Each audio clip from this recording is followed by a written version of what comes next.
কতটুকু আমি আপনাদেরকে বোঝানোর চেষ্টা করব।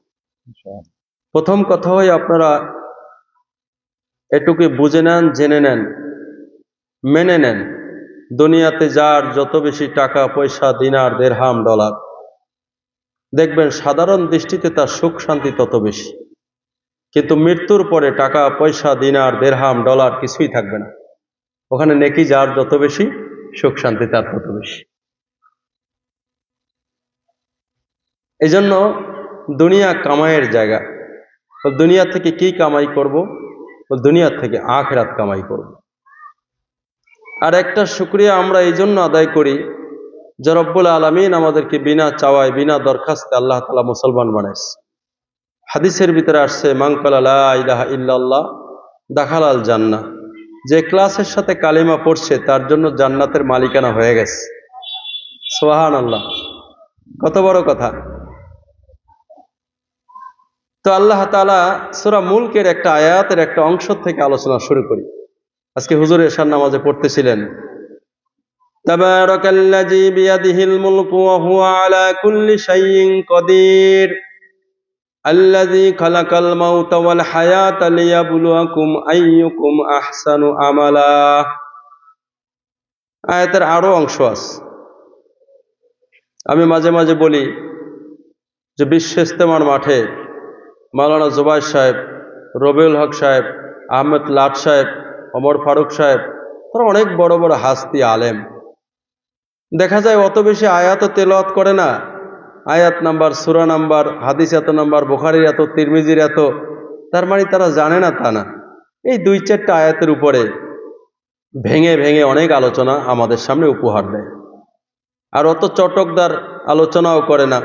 তার ভিতরে মানুষের হেদায়েত হয়ে যায়, নামাজি হয়ে যায়, দাড়িওয়ালা হয়, টুপিওয়ালা হয়ে যায়, পরকালে জান্নাতের মেহমান হওয়া যায়। তো সূরা মুলকের এই আয়াতে আল্লাহ তাআলা অনেক কথার ভিতরে এক জায়গায় বলছে, হায়াত শেষে মওতকে নির্ধারিত করে দিয়া একটা জিনিস পরীক্ষা করার জন্য তোমাদেরকে দুনিয়াতে পাঠানো হয়েছে। সেটা কি? আহসানু আমালা। আহসান শব্দের অর্থ হলো সুন্দর, আমল শব্দের অর্থ হলো কাজ। তোমরা কে কত ভালো কাজ করে আমার কাছে আসতে পারো। এবার আসেন, ভাই এটাকে খুব ভালো বুঝবে। উনি বিদেশে লোক পাঠায়, আমরা সবাই কোথায় ছিলাম? রুহের জগতে ছিলাম। আল্লাহ আমাদেরকে প্রশ্ন করছিল, আলাস্তু বিরব্বিকুম, আমি কি তোমাদের রব নই? আমরা সবাই বলছিলাম ক্বালু বালা, অবশ্যই আপনি আমাদের রব। এবার রব আমাদেরকে একটু চোখের আড়াল করে একটু দুনিয়া নামের জায়গায় পাঠাইছে। এইটা বোঝার জন্য ভাই ম্যান পাওয়ারের কাজ করে, ভাই বিদেশে লোক পাঠায়। বিদেশে অনেক মানুষ যায়, যাইবার আগে এই কথার আওয়াজ না আসে, ভাই মেহেরবানি করে ভিতরে আসো। তো বিদেশে যাবার সময় কেউ জায়গা বিক্রি করে, জমিন বিক্রি করে, গরু বিক্রি করে, বিবির হাতের তা, কানের তা, গলার তা সব বিক্রি করে সে বিদেশে যায় বা লোন করে যায়।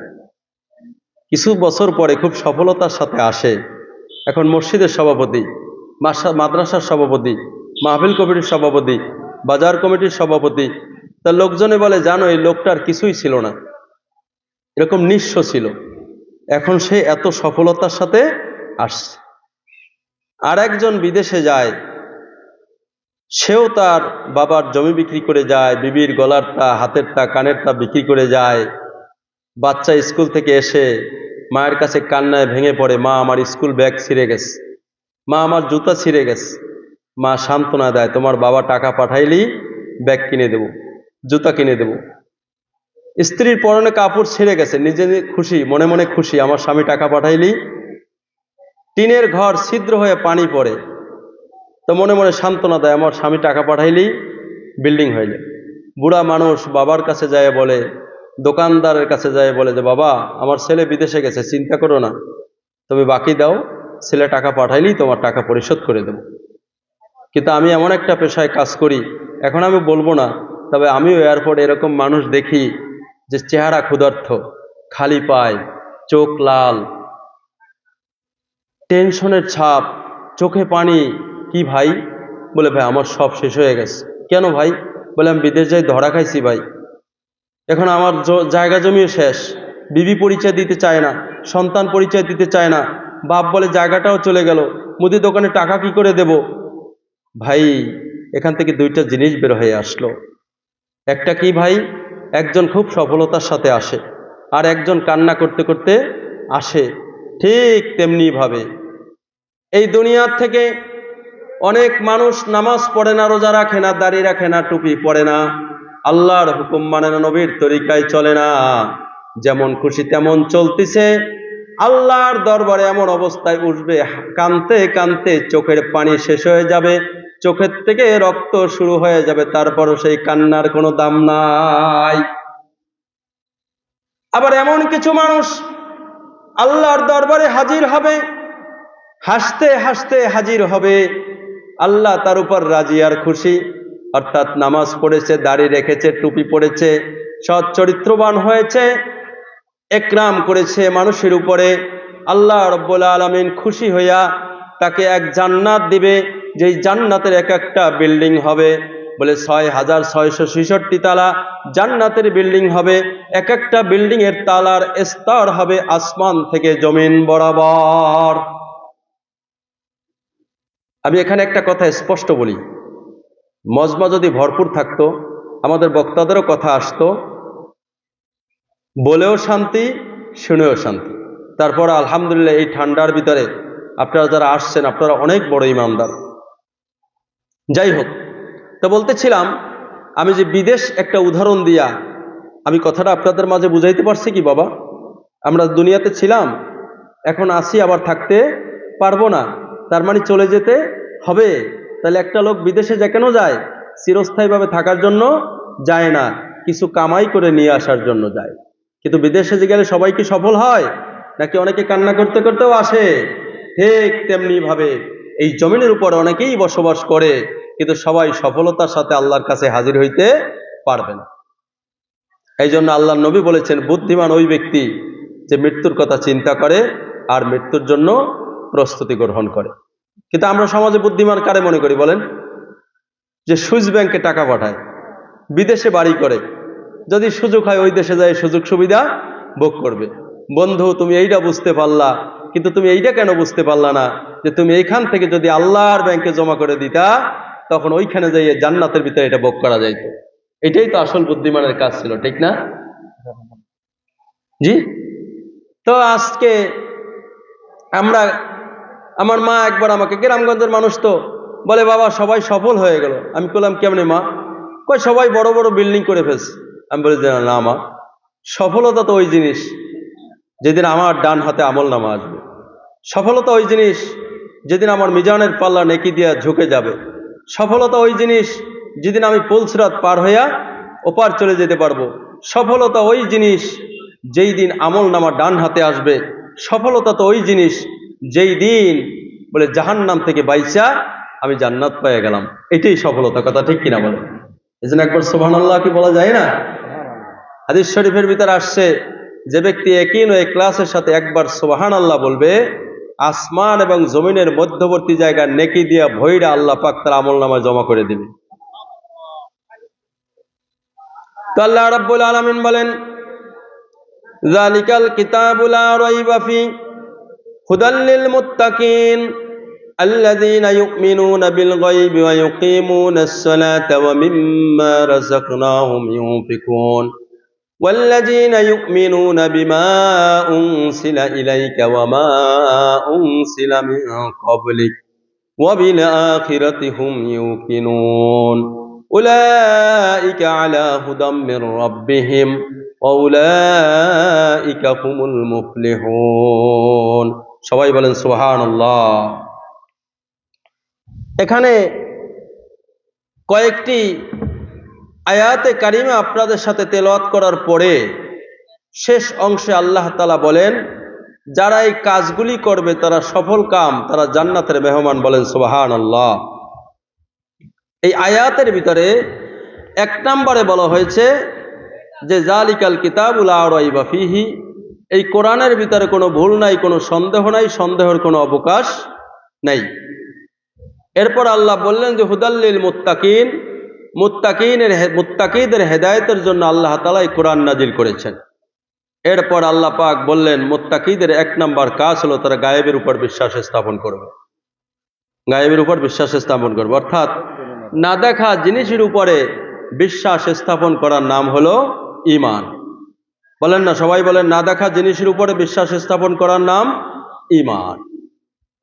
ঈমানি কালেমা হলো লা ইলাহা ইল্লাল্লাহু মুহাম্মাদুর রাসূলুল্লাহ। হাদিস শরীফের ভিতরে আসছে, যখনই এই হাদিসটা আমি নিজে বলি বা আমি পড়ি, তখন আমি মনে মনে আবার কালেমা পড়ি। এবার আপনারা ইখলাসের সাথে দিল থেকে আবার কালিমা পড়েন, লা ইলাহা ইল্লাল্লাহু মুহাম্মাদুর রাসূলুল্লাহ। আল্লাহর নবী বলেন, যে ব্যক্তি ইখলাসের সাথে কালিমা পড়বে তার পিছনের জিন্দেগীর সমস্ত গুনাহ আল্লাহ মাফ করে দিবেন। আল্লাহর রাসূল বলেন, তোমরা ইখলাসের কালিমা পড়ো। সাহাবায়ে কেরাম বললেন, ইয়া রাসূলুল্লাহ, ইখলাসের কালিমা কি? বলে, ইখলাসের কালিমা হলো যেই কালিমা তোমাকে সমস্ত গুনাহ থেকে বাঁচায় রাখে। বলেন তো কি বলছি? ইখলাসের কালিমা মানে কি বলেন? সমস্ত গুনাহ থেকে যেই কালিমা তোমাকে বাঁচায় রাখে। এটা বোঝার জন্য কোরআনে পাকে আল্লাহ তাআলা এক জায়গা বলেন, ইন্নাস সালাতা তানহা আনিল ফাহশাই ওয়াল মুনকার। নিঃসন্দেহে নামাজ মানুষকে যাবতীয় খারাপ কাজ থেকে বিরত রাখে। আল্লাহ নবী বললেন, যার নামাজ তাকে পাপের কাজ থেকে ফিরাইতে পারলো না, তার নামাজ নামাজই না। আবার আসেন কালিমার এই জায়গা। তাহলে ইখলাসের কালিমা কি? যেই কালিমা তাকে সমস্ত গুনাহ থেকে বাঁচায় রাখে। আমরা নামাজও পড়ি, গুনাহ থেকে বাঁচতে পারি না, কালিমাও পড়ি, গুনাহ থেকে বাঁচতে পারি না। আল্লাহর কথায় ভুল নাই, নবীর কথায় ভুল নাই, তার মানে আমাদের ইখলাসের কালিমা হচ্ছে না। কথা বুঝাইতে পারছি? এই জন্য আল্লাহর নবী আর এক হাদিসের ভিতরে বলেন, আহারে কত ব্যথার দরদ নিয়ে কথাটা বলতে হয়। কেউ কালিমা পাঠ করাইয়া ফাঁসির আসামিকে ফাঁসি দিয়ে দেয়, সেই কালিমার পরিবর্তে বেতন পায়। আর কালিমা পড়ার কারণে কেউ ফাঁসির মঞ্চে চড়ে যায়। বলেন, দুইজনের কালিমা এক? বুঝতে পারছেন কথাটা? আল্লাহর নবী বলেন, তোমার বাচ্চারা যখন কথা বলতে শিখে সর্বপ্রথম তাদেরকে কালিমা শিক্ষা দাও। যদি তার জীবনের শুরু হয় কালিমা আর শেষ হয় কালিমা, যদি 1000 বছর জীবিত থাকে, আল্লাহ তার কাছ থেকে কোনো হিসাব নিবে না। বিনা হিসাবে বিনা বিচারে আল্লাহ তাকে জান্নাত দান করে দিবে। কথাটা বাপ মুসলমান, দাদা মুসলমান, আদমশুমারিতে মুসলমান, ভোটার আইডি কার্ডে মুসলমান, আওয়ামী লীগ মার্কা মুসলমান, কথা বলেন না কেন? বিএনপি মার্কা মুসলমান, তাই আমার কালিমার বুঝ আমার ভিতরে আসলো না। কি বলেন? তাই তাদের ঈমান আর বেলালেরও ঈমান। কি বলে? এই জন্য হাদিস শরীফের ভিতরে আসছে, 99 দপ্তর একদিকে রাখা হবে, আর একদিকের কালিমার পাল্লা আর এক পাল্লায় রাখা হবে।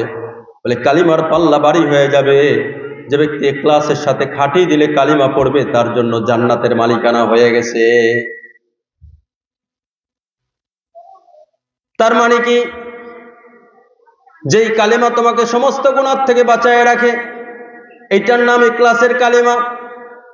তাহলে যার ভিতরে ইখলাসের কালিমা হয়েছে, সে কি নামাজ ছাড়তে পারে? বলেন, সে কি সুদ খাইতে পারে? বলেন, সে কি গুদ খাইতে পারে? বলেন, সে কি মিথ্যা বলতে পারে? বলেন, সে কি বেপরদায় চলতে পারে? তাহলে বোঝা গেল কালিমা ঠিকই পড়েছি, তার মানে ইখলাসের কালিমা আমরা এখনো পড়তে পারি নাই। ইখলাসের কালিমা যদি পড়তাম, আমার নবী কেন বলেছে, আমার আবু বকর জান্নাতি, ওমর জান্নাতি, ওসমান জান্নাতি, আলী জান্নাতি, তালহা জান্নাতি, খব্বাব জান্নাতি, খুবাইব জান্নাতি, আম্মার জান্নাতি, উমাইর জান্নাতি, বলে আব্দুর রহমান ইবনে আউফ জান্নাতি। বলে কেন? দুনিয়াতে বৈশা তারা এমন ইখলাসের কালিমা পড়ছে। বলে কালিমা পড়ার কারণে একজন সাহাবীর নাম ছিল আব্দুল উজ্জা। বলে তারও কালিমা, আমারও কালিমা। বলে আব্দুল উজ্জার চাচার গলে লালন পালন হইতেছিল। মেহেরবানি করে একটু ভিতরে বসলে কিন্তু ভালো হইতো ভাই, আল্লাহর জন্য। এটা কিন্তু আত্মসম্মানের কারণে আপনারা বসতে পারতেছেন, এটা আমাদের অভিজ্ঞতা আছে। এই আত্মসম্মানকে বিলীন করে দেন। অহংকার, যাররা পরিমাণ অহংকার থাকলে জান্নাতে যাইতে পারবো না। এই যারা হাইটে হাইটে মাহফিল চলতেছেন, আল্লাহর রাস্তার ভিতরে চলে আসেন। আব্দুল উজ্জা ছোটবেলায় বাবা মারা গেছে, এতিম ছিলেন, চাচার গলে লালন পালন হইতেছিলেন। আব্দুল উজ্জা যখন আল্লাহর নবীর আবির্ভাব হলো, চাচাকে যায় বলেন, চাচা, মুহাম্মদ সাল্লাল্লাহু আলাইহি সাল্লাম সম্পর্কে আপনার ধারণা কি? বলে তিনি সত্য নবী। বলে তো ঈমান আনবেন নাকি? আমি সংক্ষিপ্তভাবে বলবো, কারণ আমার সময় হয়তো সংক্ষিপ্ত হতে পারে। আব্দুল উজ্জা বলল, ঈমান আনবেন নাকি? বলে না, কখনো না। ভাতিজা বলতেছে, চাচা, আমি ভাবছিলাম আপনি ইসলাম গ্রহণ করবেন, আপনাকে দেখা দেখি আমিও ইসলাম গ্রহণ করব, কিন্তু আপনি যেহেতু ইসলাম গ্রহণ করলেন না, আপনাকে সাক্ষী রাইখা আমি পড়ে নিচ্ছি, লা ইলাহা ইল্লাল্লাহু মুহাম্মাদুর রাসূলুল্লাহ।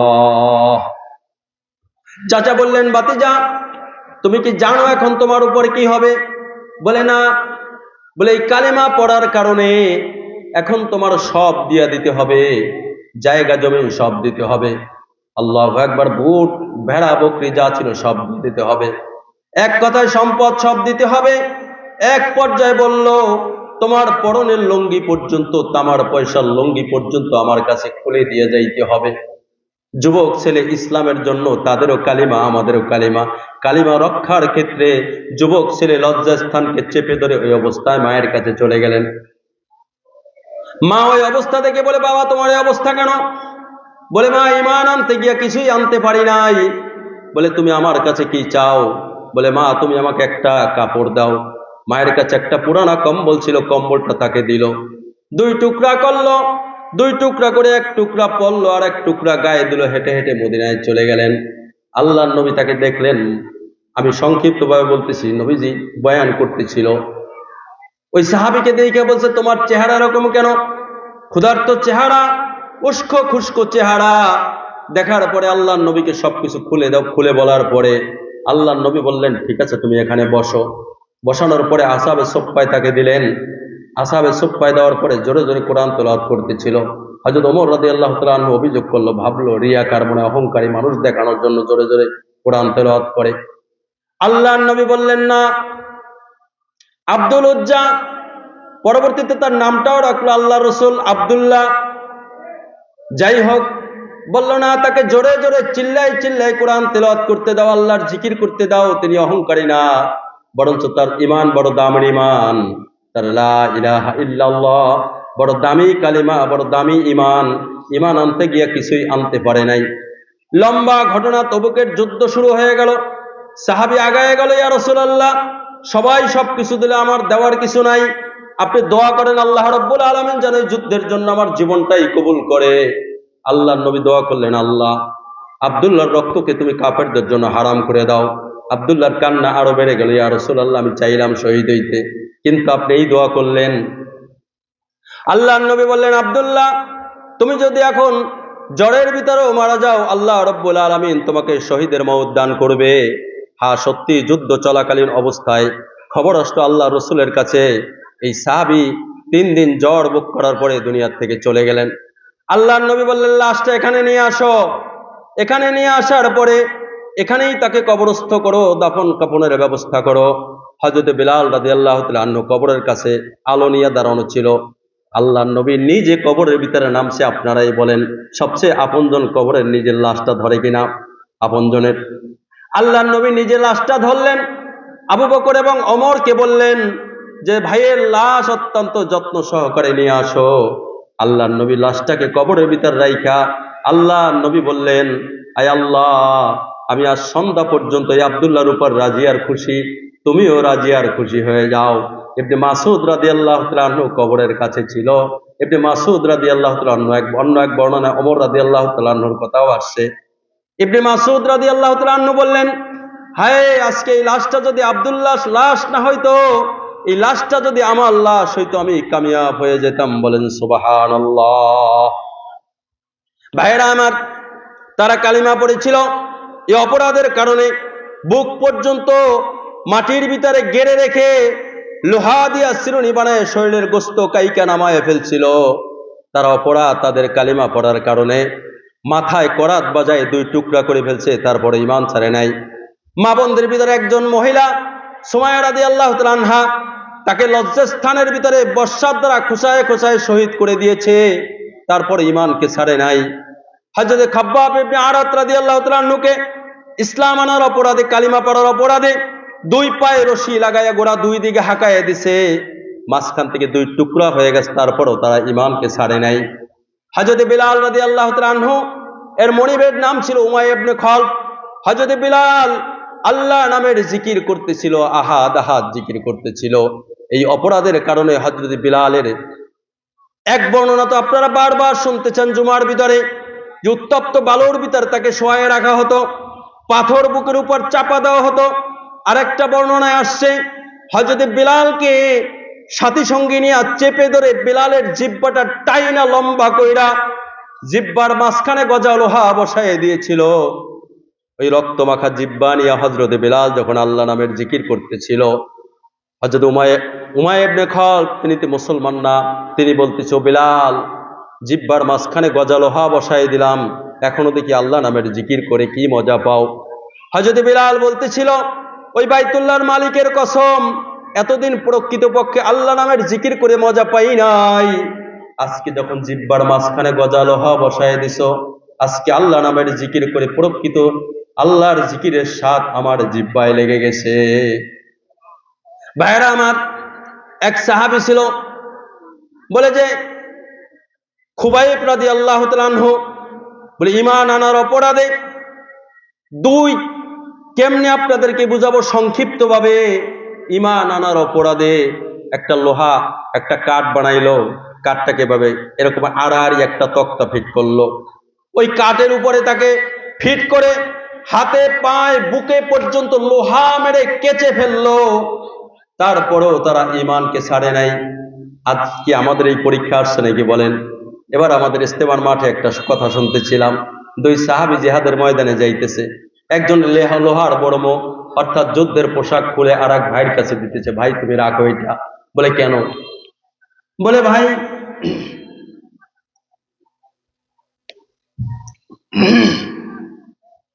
আমি তো আল্লাহর রাস্তায় শহীদ হইতে চাই। কি হইতে চাই? লোহার বর্ম গায়ে দেওয়া থাকলে আমি শহীদ হইতে পারবো না। ওই পাশের সাহাবী বলল, আরে ভাই তুমি কি বলো, তুমি একা জীবন দিতে চাও নাকি? আমিও তো জীবন দেওয়ার জন্য আসছি। 2 ভাই লোহার বর্ম খুলে জিহাদের ময়দানে প্রবেশ করলেন, শাহাদাত বরণ করলেন। বলেন সুবহানাল্লাহ। রাসূল করিম সাল্লাল্লাহু আলাইহি সাল্লাম সূরা আলে ইমরানের ভিতরে আসছে, আসমান এবং জমিনের জান্নাতের প্রশস্ততা হবে আসমান এবং জমিন বরাবর। হযরত উমাইয়া রাদিয়াল্লাহু তাআলা আনহু নামের একজন সাহাবী তার সামনে যখন জান্নাতের বর্ণনা দিতেছিলেন, ওই উমাইয়া রাদিয়াল্লাহু তাআলা আনহু বলছে, বাহ বাহ বাহ ইয়া রাসূলুল্লাহ, আমি অবশ্যই জান্নাতের একজন হব। আল্লাহ রাসূল বলেন, ঠিক আছে, তুমি যে জান্নাতে যেতে চাও তাহলে ঢুকে যাও, শাহাদাত বরণ করো, জান্নাতের ভিতর ঢুকে যাও। হযরত উমাইয়া রাদিয়াল্লাহু তাআলা আনহুর হাতে কয়টা খেজুর ছিল, খেজুরগুলি ফেলে দিয়া জিহাদের ময়দানে ঢুকে গেলেন, শাহাদাত বরণ করলেন। শাহাদাত বরণ পরে আল্লাহর নবী আঙ্গুলি ইশারা করে বলতেছে, উমাইর, যে খেজুর খাওয়ার ধৈর্য ধারণ তুমি করতে পারো নাই, আমি নবী মুহাম্মদুর রাসূলুল্লাহ সাক্ষী দিতেছি, তুমি অবশ্যই আল্লাহর জান্নাতের মেহমান। এজন্য আল্লাহ পাক বলেন, ওয়াল্লাযীনা আমানু আশাদ্দু হুব্বাল লিল্লাহ, যারা মুমিন তারা সবচাইতে আমি আল্লাহকে বেশি ভালোবাসে। যার কারণে মাওলাকে যারা ভালোবাসে, মাওলাকে ভালোবাসা হযরতে আবু তালহা রাদিয়াল্লাহু তাআলা আনহু রাসূল করিম সাল্লাল্লাহু আলাইহি সাল্লাম উহুদের যুদ্ধের সময় 82টা তীর নিজের পিঠে ধারণ করেছে। এভাবে করে ইবনে সিনান রাদিয়াল্লাহু তাআলা আনহু কতজন সাহাবীর কোরবানির কথা আপনাদেরকে বলবো, যাদের কাছে বেঁচে থাকার চাইতে শাহাদাতের তামান্না তাদের কাছে অনেক বেশি ছিল। কথা ঠিক কিনা বলেন? যার কারণে আমার নবী ঘোষণা দিয়েছে, আবু বকর জান্নাতি, ওমর জান্নাতি, ওসমান জান্নাতি, আলী জান্নাতি, তালহা জান্নাতি, খাব্বাব জান্নাতি, খুবাইব জান্নাতি, আম্মার জান্নাতি, উমাইর জান্নাতি। কেন কেন কেন? বলে দুনিয়াতে বৈশা এমন ত্যাগ আর কোরবানি তারা দেখায় গেছে যেটা ইতিহাসে নজির হয়েছে।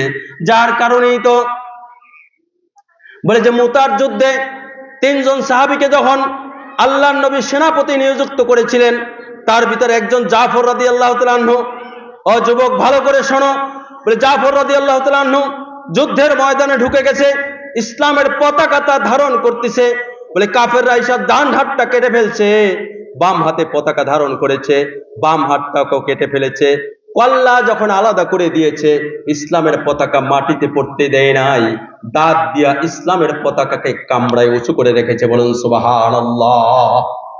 যার কারণে আমার নবী বলেছে যে আমার জাফরকে জান্নাতের ভিতরে দুইটা পাখা দেওয়া হবে, ডানা দেওয়া হবে, আর ওই দুই ডানা দিয়া সে আল্লাহর জান্নাতকে উড়ে উড়ে বেড়াবে। বলুন সুবহানাল্লাহ। এরা সফল কাম না? না আমরা সফল কাম? কি বলেন? যারা মাহফিলে আসে না তারা সফল কাম না? কি বলেন? মোসাল্লারা তো নিজের বুদ্ধিমান মনে করে, কি করেন? না, দাড়িওয়ালারাই বুদ্ধিমান। আবার একটু সবাই পড়েন লা ইলাহা ইল্লাল্লাহু মুহাম্মাদুর রাসূলুল্লাহ। ভাইরা, লা ইলাহা ইল্লাল্লাহ এটা ঈমান, এটা দেখানো যায় না। মুহাম্মাদুর রাসূলুল্লাহ এটা লুকানো যায় না। কথাটা আবার মুখস্থ করেন, লা ইলাহা ইল্লাল্লাহ দেখানো যায় না, মুহাম্মাদুর রাসূলুল্লাহ লুকানো যায় না। কিতাবের ভিতরে আসছে পরিপূর্ণ আল্লাহওয়ালা কারা? বলছে পরিপূর্ণ সুন্নতওয়ালা যারা, তারাই পরিপূর্ণ আল্লাহওয়ালা। সুবহানাল্লাহ। আমার নবী বলেছেন আমাকে মানে যারা জান্নাতে যাবে তারা, আমাকে মানে না যারা। যারা দাঁড়িয়ে রাখেন নাই মন দিয়ে শোনেন, আল্লাহ রসুল বলেছে আমাকে মানে যারা জান্নাতে যাবে তারা, আমাকে মানে না যারা জান্নাতে যাবে না তারা। আল্লাহ নবীর সাহাবী প্রশ্ন করলেন, ইয়া রাসূলুল্লাহ আপনাকে মানে কারা, আপনাকে মানে না কারা? আল্লাহ নবী বললেন আমার সুন্নাত তরিকায় চলে যারা, আমাকে মানে তারা, আমাকে মানে যারা জান্নাতে যাবে তারা, আমার সুন্নাত তরিকায় চলে না যারা, আমাকে মানে না তারা, আমাকে মানে না যারা জান্নাতে যাবে না তারা। চিন্তা করেন তো, হাদিসটা কি মামুলি না জটিল? কথা বলেন। তুমি কেন দাঁড়িয়ে রাখতে পারতেছ না? স্ত্রীর মহব্বতে, সমাজের মহব্বতে, চাকরির মহব্বতে, কিসের কারণে তুমি দাঁড়িয়ে রাখতে পারতেছ না? তুমি রোনালদোকে ভালোবাসো, মেসিকে ভালোবাসো, জেনেদিন জিদানকে ভালোবাসো, তার মতো জার্সি গায়ে দাও, তার দেশের পতাকা বিশ্বকাপের সময় তোমার ছাদে ওড়ে। অথচ সূরা ফুরকানে আছে না, ওয়াকালা রাসূলু ইয়া রাব্বি ইন্না কওমি ইত্তাখাযু হাযাল কুরআনা মাহজুরা। যেখানে নবী তোমাকে সুপারিশ করে জান্নাতে নেবে, সেখানে নবীও কিয়ামতের ময়দানে তোমাকে আটকায়ে দিবে, কোরআনও তোমাকে আটকায়ে দিবে। قال النبي صلى الله عليه وسلم من أحب سنتي فقد أحبني ومن أحبني كان معي في الجنة। আল্লাহর নবী বললেন যে আমাকে মহব্বত করে, যে আমার সুন্নাতকে মহব্বত করে, সে যেন আমাকেই মহব্বত করে, আর যে আমাকে মহব্বত করে সে আমার সাথেই জান্নাতে থাকবে। বলুন সুবহানাল্লাহ। আল্লাহ পাক আবার বলে জানাই দিলেন, কুল ইন কুনতুম তুহিব্বুনাল্লাহ ফাত্তাবিউনি ইউহিব্বুকুমুল্লাহ ওয়া ইয়াগফির লাকুম যুনুবাকুম আল্লাহু গফুরুর রহিম। আল্লাহ বললেন নবী আপনি জানাই দেন, যদি কোনো ব্যক্তি আমি আল্লাহকে পেতে চায় সে যেন আপনার অনুসরণ অনুকরণ করে। যদি কোনো ব্যক্তি নবীর অনুসরণ অনুকরণ করে তাহলে সে আল্লাহকেই পেয়ে যাবে। বলেন সুবহানাল্লাহ। বিশ্ববিখ্যাত একজন লেখক যার নাম ডক্টর এইচ.এম. হার্ট, তিনি একটা বই লিখেছেন দি 100, অর্থাৎ 100 মনীষীদের জীবনী তিনি লিখেছেন। এই 100 মনীষীদের জীবনের ভিতরে প্রথম নম্বরে যার নামটা লিখেছেন তিনি মুহাম্মাদুর রাসূলুল্লাহ। ইংল্যান্ডের মতো জায়গায়, অস্ট্রেলিয়ার মতো জায়গায়, আমেরিকার মতো জায়গায়, বড় বড় বিশ্বের শ্রেষ্ঠ কান্ট্রিগুলোতে যত মনীষীদের নাম রয়েছে, 1 নম্বরে আমার নবী জনাবে মুহাম্মাদুর রাসূলুল্লাহর নাম রয়েছে। বলুন সুবহানাল্লাহ। নারায়ে তাকবীর। চিৎকার মেরে বলুন আল্লাহু আকবার। নারায়ে তাকবীর। বুঝেন নাই কথাটা? আমার নবী শ্রেষ্ঠ নবী না? সমস্ত নবীদের চাইতে শ্রেষ্ঠ নবী না? আপনি আমি শ্রেষ্ঠ উম্মত না? একবার চিন্তা করছেন কেন শ্রেষ্ঠ হয়েছেন? শ্রেষ্ঠ হয়েছেন এই জন্য উখরিজাত লিন-নাস, আল্লাহ বলেন তোমাদেরকে বের করা হয়েছে মানুষের কল্যাণের জন্য। তোমরা মানুষকে সৎ কাজের আদেশ করবে, অসৎ কাজের নিষেধ করবে, আল্লাহর উপর ঈমান আনবে। আল্লাহ এই জন্য বলছেন ওমান আহসানু কাওলাম মিম্মান দা ইলাল্লাহ ওয়া আমিলা সালিহা ওয়া ক্বালা ইন্নানী মিনাল মুসলিমিন। ওই ব্যক্তির সেই উত্তম কথা, দামি কথা আর কার হইতে পারে যে মানুষকে আল্লাহর দিকে ডাকে, নিজে নেক আমল করে আর বলে যে আমি সাধারণ মানুষের ভিতরে একজন। আল্লাহ যেখানে বলছে কুনতুম খায়রা উম্মাতিন উখরিজাত লিন-নাস, তোমরাই সর্বশ্রেষ্ঠ জাতি, কেন জানো? তোমাদেরকে বের করেছে মানুষের কল্যাণের জন্য। তোমরা মানুষের সৎ কাজে আদেশ করবে, অসৎ কাজে নিষেধ করবে, আল্লাহর উপর ঈমান আনবে। ভাই মেহেরবানি করে দরজায় ভিড় না করে ভিতরে ঢুকে যাও। ছোট বন্ধু ভিতরে ঢোকো, তাড়াতাড়ি ঢোকো, ঢুকে যান আলহামদুলিল্লাহ, ঢুকে যান ভাই। এই ভিতরে যে ঢুকবে তার গুনাহ মাফ হবে, তার জায়গায় আল্লাহ তাআলা নেকি দিয়ে পরিবর্তন করাইতে বলেন সুবহানাল্লাহ। তো বলতেছিলাম যালিকাল কিতাবু লা রাইবা ফীহি হুদাল লিল মুত্তাকিন, আল্লাহ মুত্তাকিদের হেদায়েতের জন্য এই কোরআন নাজিল করেছে। এরপর আল্লাহ রাব্বুল আলামিন মুত্তাকিদের জন্য কয়েকটি কাজ নির্ধারণ করেছে। এক নাম্বার কাজ হলো তারা আল্লাহর উপর ঈমান আনবে। সবাই বলেন আল্লাহকে দেখছেন নাকি? ফেরেশতা দেখছেন? কথা বলেন। পরকাল দেখছেন? জান্নাত দেখছেন? জাহান্নাম দেখছেন? ফেরেশতা দেখছেন নাকি? আমাকে যদি বলেন আবু হানিফ সাহেব এত ফেরেশতা করেন, আজকে একটা ফেরেশতা দেখাইতে হবে, নাহলে পিলারের সাথে বেঁধে রাখবো, বলেন আমি ফেরেশতা দেখাইতে পারবো কিনা?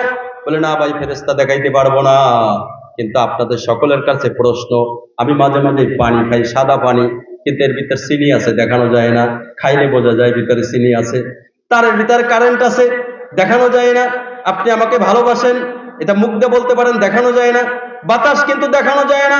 রমজান মাসে শরবত গোলায় খান, ভিতরে চিনি আছে, দেখানো যায় না। খাইলে বোঝা যায়। ঠিক তেমনি ভাবে আল্লাহ দেখানো যায় না, ফেরেশতা দেখানো যায় না, পরকাল দেখানো যায় না, হাসর দেখানো যায় না, মিজান দেখানো যায় না, সিরাত দেখানো যায় না, জান্নাত দেখানো যায় না, জাহান্নাম দেখানো যায় না। কিন্তু বিশ্বাস করতে হবে। কেন? আল্লাহ রাব্বুল আলামিন বলেন সুবহানাল্লাযী আসরা বিআবদিহি লাইলাম মিনাল মাসজিদিল হারাম। লম্বা আয়াত, সিটি কি শেষ করার সিটি? ক্লিয়ার করেন। হ্যাঁ, এই যে শেষ করার চিঠি। এই জন্য মাঝে মাঝে আমি একটা কথা বলি যে শোনো, এটা শেষ করেন আগে, যে আত্মসম্মান আর অহংকার এক জিনিস না। এই জন্য পোস্টারে নাম না হইলে আসতে হয় না।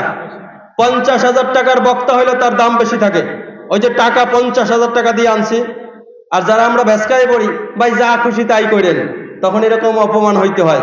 আমি বারবার একটা কথা বলছিলাম যে আমাকে কমপক্ষে 1.5 ঘন্টা সময় দিতে হবে। 1.5 ঘন্টা সময় দিলে আমি কথা গুছাই আনতে পারতাম। অল্প সময় কথা বলার দ্বারা আমি আপনাদের সামনে কথা উপস্থাপন করতে পারলাম না। এতে আমারও বদনাম হলে আপনারাও তৃপ্তি পাইলেন না। কথা পরিষ্কার? জি ঠিক আছে, অসুবিধা নাই। কর্তৃপক্ষের কথা মানার ভিতরে কামিয়াবি আছে। এই জন্য আমি আবার বলি ওই কথাটা, বক্তা দাওয়াত দেবেন 3 জন, মাত্র 3 জন। মাগরিব থেকে এসে একজন স্থানীয় বক্তা, শেষ করো না, মাগরিব থেকে এসে একজন স্থানীয় বক্তা, এসার পরে 2 জন। আমি দাওয়াত না পাইলেও কোনো অসুবিধা নাই। কথা ঠিক আছে? কত পর্যন্ত হুজুর? কইটা কই গেল?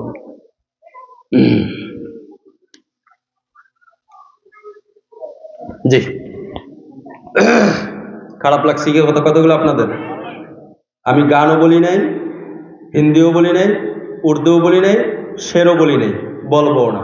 আমরা দাওয়াত তাবলীগের মেহনত থেকে, আমাদের বড়দের কাছ থেকে যেই তরতিবে কথা শিখছি ওই তরতিবই কথা বলবো।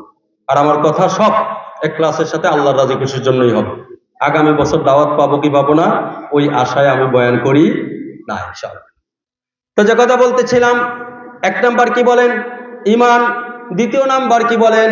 2 নাম্বার হলো নামাজ। হাদিস শরীফের ভিতরে আসছে বাইনাল আবদি ওয়া বাইনাল কুফরি তারকুস সালাত। মুসলমান আর কাফেরের মধ্যে একমাত্র পার্থক্য হলো নামাজ। আল্লাহর কোরআন বলছে ইন্নাস সালাতা তানহা আনিল ফাহশা